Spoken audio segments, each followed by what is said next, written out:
धनतेरस की कहानी। एक बार विष्णु जी लक्ष्मी जी के साथ पृथ्वी पर भ्रमण करने आए। कुछ समय बाद विष्णु जी ने कहने लगे कि मैं दक्षिण दिशा की ओर जा रहा हूँ, तुम उधर मत देखना और उत्तर दिशा की ओर जाना। लेकिन विष्णु जी जैसे ही दक्षिण दिशा की ओर मुड़े, लक्ष्मी जी तभी उनके पीछे चल दी। कुछ दूर जाने पर गन्ने का खेत आया तो वह तोड़कर चूसने लगी।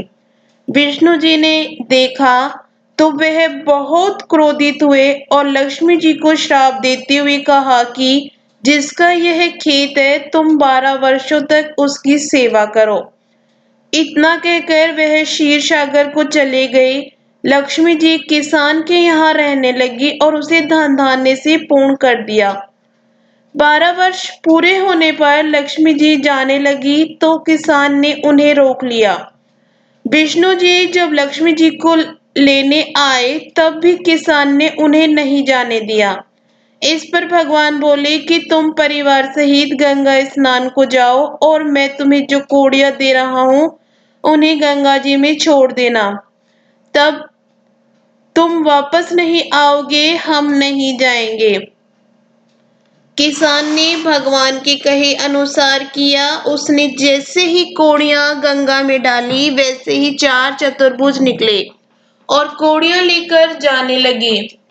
किसान ने आश्चर्यचकित होकर गंगा जी से पूछा कि ये 4 भुजाएं किसकी थी। गंगा जी ने कहा कि हे किसान, वे चारों भुजाएं मेरी ही थी। गंगा जी ने किसान से पूछा कि तुमने जो कोड़ियां मुझे भेंट की हैं, वे तुम्हें किसने दी हैं?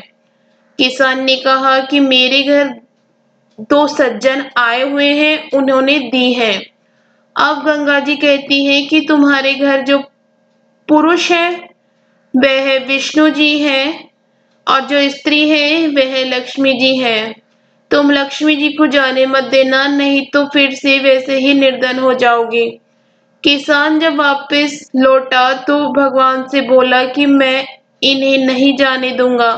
इस पर भगवान बोले कि इन्हें मेरा श्राप था जो 12 वर्ष तक तुम्हारी सेवा कर रही थी, और लक्ष्मी जी तो चंचल है, वह एक जगह नहीं ठहर सकती। इन्हें तो बड़े बड़े नहीं रोक पाए। लेकिन किसान जिद पर अड़ गया कि वह लक्ष्मी जी को नहीं जाने देगा।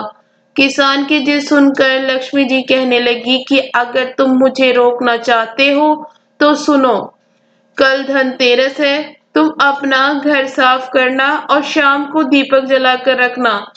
तब मैं तुम्हारे घर आऊंगी, उस समय तुम मेरी पूजा करना, लेकिन मैं तुम्हें दिखाई नहीं दूंगी। किसान ने कहा ठीक है, मैं ऐसा ही करूंगा। और उसके बाद लक्ष्मी जी 10 दिशाओं में फैल गई।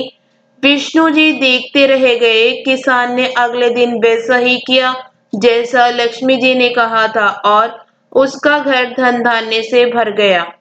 इस तरह वह किसान हर वर्ष धनतेरस के दिन लक्ष्मी जी की पूजा करने लगा। उस किसान को पूजा करते देख अन्य लोगों ने भी पूजा करना आरंभ कर दिया। इसके साथ ही धनतेरस की कहानी समाप्त हुई। अगर आपको अच्छी लगी तो लाइक करना, अपने सगे संबंधियों के साथ शेयर करना। अगर आप चैनल पर नए हो तो चैनल को सब्सक्राइब करना।